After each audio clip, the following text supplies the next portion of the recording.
56 Dean Street Clinic in London, they're apologizing for unintentionally sending 780 of its patients' names and email addresses in a newsletter, disclosing that many of these patients had in fact been living with HIV, Michael. Now the clinic, they treat HIV-infected residents of London.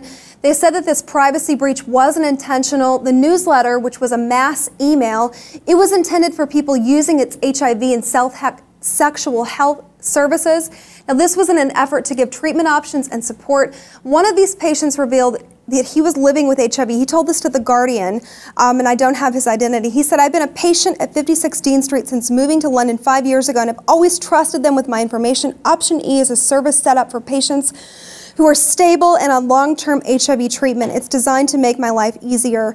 And he felt so betrayed. He goes on and on to talk about how this was such an issue for him. And you know, he should be afraid. What if this winds up on the internet?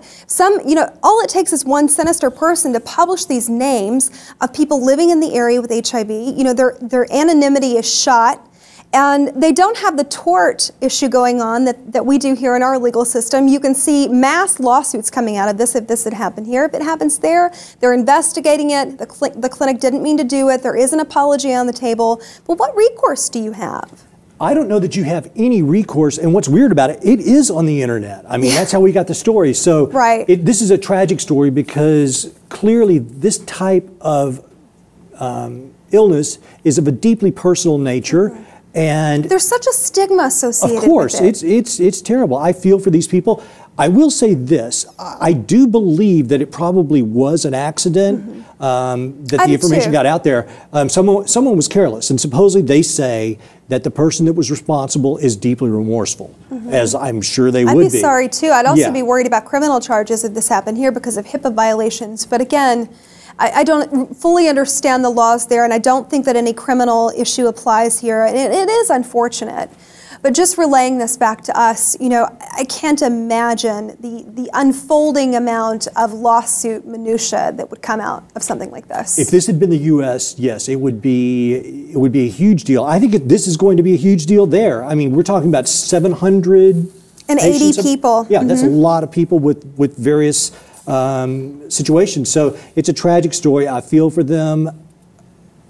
This is something that we may see more of in the future because people doing jobs make mistakes sometimes. And unfortunately, sometimes that has to do with people's personal information. So I don't know what kind of safeguards you could prepare, but something's going to have to be done because you certainly wouldn't want this to happen again. Right. We live in an online world. You know, I visited a doctor's clinic recently for a checkup, and I had to scan.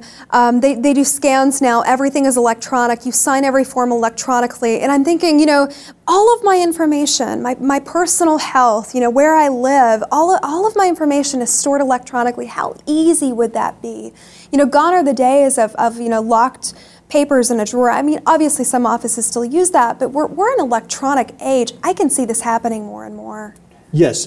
I mean, your financial information, your health information, it is all out there somewhere. And listen, whether it's via, you know, a hacker, whether it's via an accident, these things are going to happen more and more, and it is very unfortunate. Well, Britain's data protection watchdog, there's a group on the case here. They're labeled the NHS. These patients that are involved in this, they're saying that they're going to launch an investigation, and in fact, this privacy breach, it's thought to be one of the biggest of its kind. So, you know, affecting a lot of people, not infecting, I'm thinking of HIV, affecting a lot of people here, and more coming out of this. Let's just hope and pray that this doesn't wind up online. Somebody malicious gets a hold of this.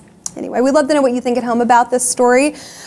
Should there be a criminal issue going on for this accidental breach, or should we just accept the apology and let it go? Also, how does this pertain to us? Could this happen here? And if so, would the outcome be different? Let us know your thoughts on this story. While you're at it, be sure to check out the rest of our channel, and of course, subscribe to the Lib TV for more.